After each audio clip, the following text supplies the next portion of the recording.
गरीब चिड़िया बहू और अत्याचारी सास। यदि आप मेरी चैनल में नए हो तो मेरी चैनल को सब्सक्राइब करें, शेयर करें और लाइक करें।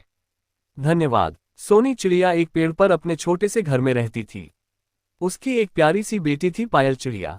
एक दिन सोनी चिड़िया जब दाने की तलाश में जा रही थी तो रास्ते में उसे कुटकुट कबूतर मिला। कुटकुट कबूतर, अरे सोनी बहन, सुबह सुबह कहाँ जा रही हो?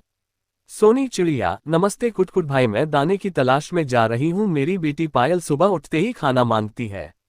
कुटकुट कबूतर, वो तो ठीक है बहन, लेकिन तुमने पायल की शादी के बारे में कुछ सोचा है? वह अब बड़ी हो गई है, उसकी शादी करनी चाहिए तुम्हें।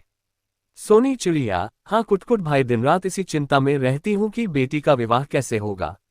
कुटकुट कबूतर, मेरी नज़र में एक चिड़िया है, उसका बेटा अपनी पायल बेटी के लिए ठीक रहेगा, तुम कहो तो मैं बात करूं।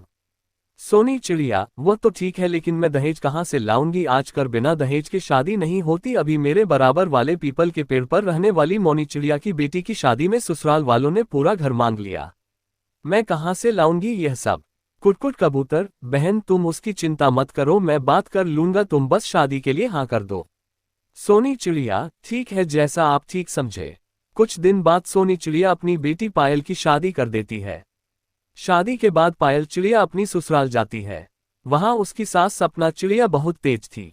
सपना चिड़िया, सुन बहू, तुझे पूरे घर की सफाई करनी होगी, उसके बाद मेरे लिए दाना लाना होगा, मैं तो कहीं जाती नहीं हूँ। और हाँ, इधर उधर मत घूमना, सीधा दाना लेकर मेरे पास आना।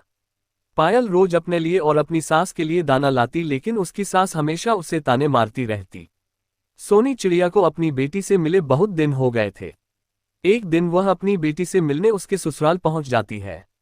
सोनी चिड़िया, नमस्ते सपना बहन, कैसी हो? और पायल कहीं नजर नहीं आ रही। सपना चिड़िया, बाहर घूमने गई होगी तुम्हारी बेटी, किसी काम के लिए भेजो तो पूरा दिन लगा देती है। हमने तुम पर तरस खाकर बिना दहेज की शादी की, लेकिन बहू तो अच्छी मिलती। मेरे से उड़ा नहीं जाता, वह मेरे लिए दाना लेने गई है, अभी तक नहीं आई, पता नहीं क्या सिखाया है तुमने अपनी बेटी को। तभी वहां पायल आ जाती है। मां को देखकर वह रोने लगती है। सोनी चिड़िया, बेटी तू ठीक है, न रो क्यों रही है? पायल चिड़िया, कुछ नहीं मां, बस तुम्हारी याद आ रही थी। सोनी चिड़िया, तू तो बहुत कमजोर हो गई है। सोनी चिड़िया, सपना बहन, अगर आप कहें तो मैं पायल को कुछ दिन के लिए अपने घर ले जाऊं। सपना चिड़िया, हाँ हाँ ले जाओ, वैसे भी यह यहाँ कुछ करती नहीं है।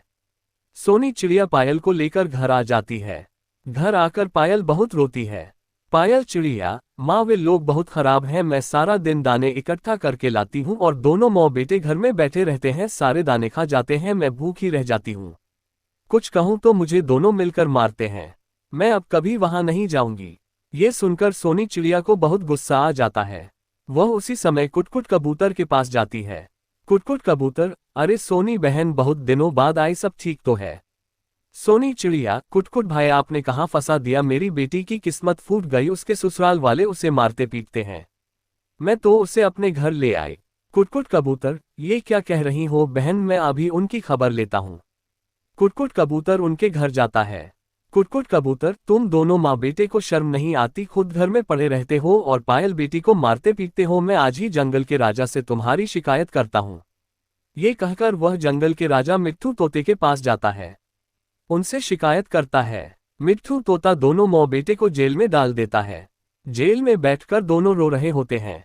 तभी पायल मिट्ठू तोते के पास जाती है। पायल चिड़िया, महाराज, मेरे पति और सास को छोड़ दीजिए। मिट्ठू तोता दोनों को बुलाता है। मिट्ठू तोता, देखो तुम्हारी बहू कितनी अच्छी है, तुम इसे मारते थे फिर भी ये तुम्हें बचाने आ गई। सपना चिड़िया, बहू मुझे माफ कर दे। पायल चिड़िया, नहीं मान जी, आप बड़ी हैं, मुझसे माफी मत मांगिए। दोनों माँ बेटे पायल चिड़िया को घर ले आते हैं और पूरा परिवार खुशी खुशी रहने लगता है। पूरी कहानी सुनने के लिए धन्यवाद।